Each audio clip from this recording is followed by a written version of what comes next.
Bonsoir et bienvenue à toutes et à tous. Merci infiniment d'être avec nous sur Médiane TV dans On se dit tout et c'est un plaisir pour moi de vous retrouver. Oui, allez, on passe à ce sujet-là du jeûne intermittent. C'est très tendance, c'est très à la mode. Il y a énormément de stars qui adoptent ça.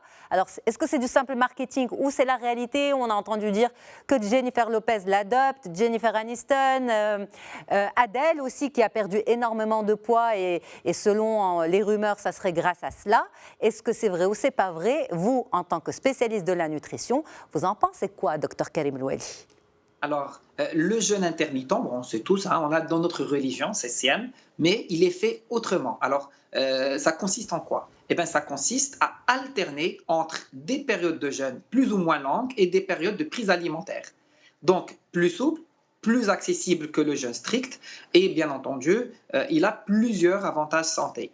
Et il y a différentes manières de jeûner. Les plus connues aujourd'hui qu'on connaît, c'est soit le fasting, le jeûne partiel ou le 5-2. Ça veut dire quoi? Le 5-2, c'est-à-dire que sur les 7 jours de la semaine, on va jeûner 2 jours et puis on va avoir une alimentation normale pendant 5 jours. Par contre, le fasting, non, c'est différent. C'est-à-dire que dans la même journée, on va tout concentrer au niveau alimentaire sur 8 heures et on va jeûner les 16 heures qui restent sur un ensemble de 24 heures. C'est-à-dire qu'on va commencer notre premier repas à midi, une collation à 16 heures et on va dîner à 20 heures et de 20 heures à midi du jour prochain, on va jeûner. Donc voilà un tout petit peu, alors moi, c'est quoi le jeûne intermittent. C'est ça, mais il y a un truc que je ne comprends pas. Moi, je suis, on va dire, bête et disciplinée. Depuis le temps que l'on fait ce genre d'émission sur Médiane TV, sur Médiane Radio, on entend les spécialistes parler de l'importance de 3 repas par jour. Démarrer sa journée avec un petit déjeuner, c'est très important pour le cerveau et pour l'organisme. Ensuite, un repas équilibré en mi-journée et puis un dîner léger. Là, avec le jeûne intermittent, c'est différent. C'est pas de petit déjeuner le matin. Donc le matin, on peut consommer autant d'eau et de café que l'on souhaite, mais le premier repas n'est pas pris avant midi, on va dire. Et donc forcément, c'est un brunch. Ce n'est ni un petit déjeuner, ni un déjeuner. Moi, ça perturbe ma notion de l'équilibre alimentaire.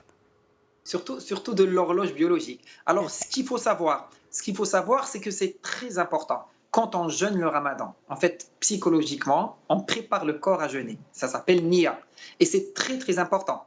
Parce qu'on le remarque à Ramadan, quand on est préparé à jeûner, on arrive à jeûner toute la journée sans avoir faim.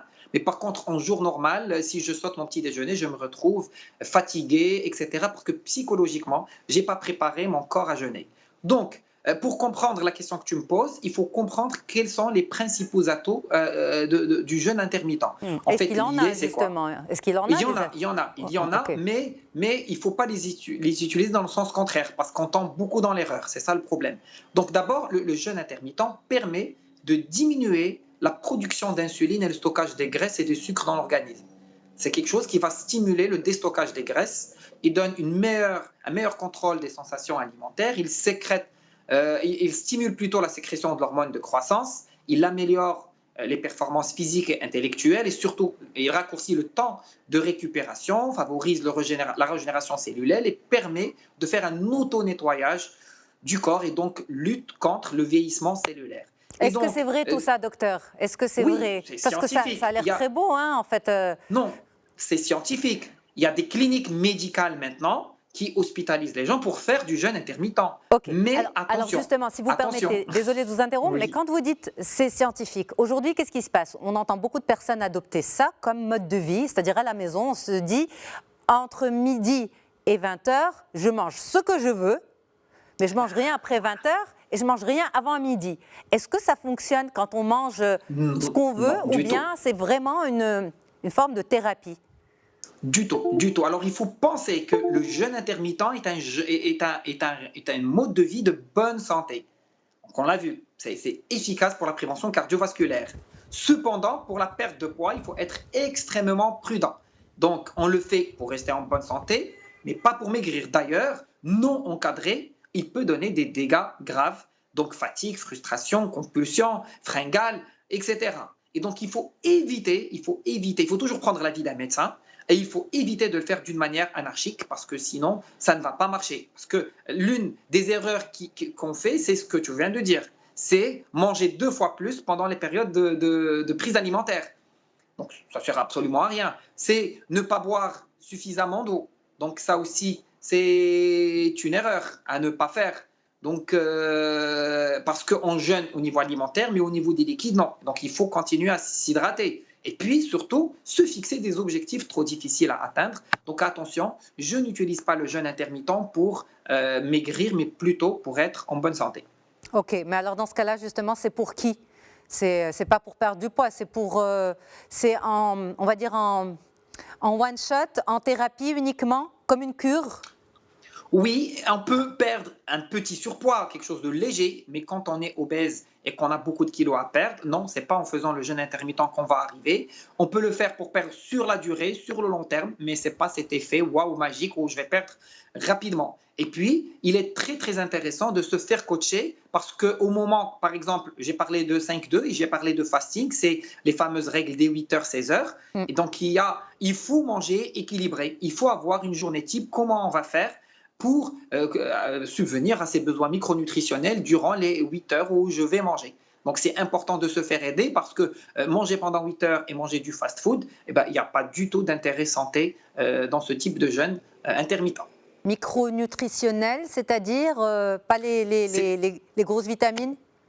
Oui, effectivement. C'est-à-dire qu'il faut apporter la valeur non calorique, c'est-à-dire les vitamines, les minéraux. Il faut que ça soit équilibré pour tirer le profit prévention cardiovasculaire dans ce type de jeûne.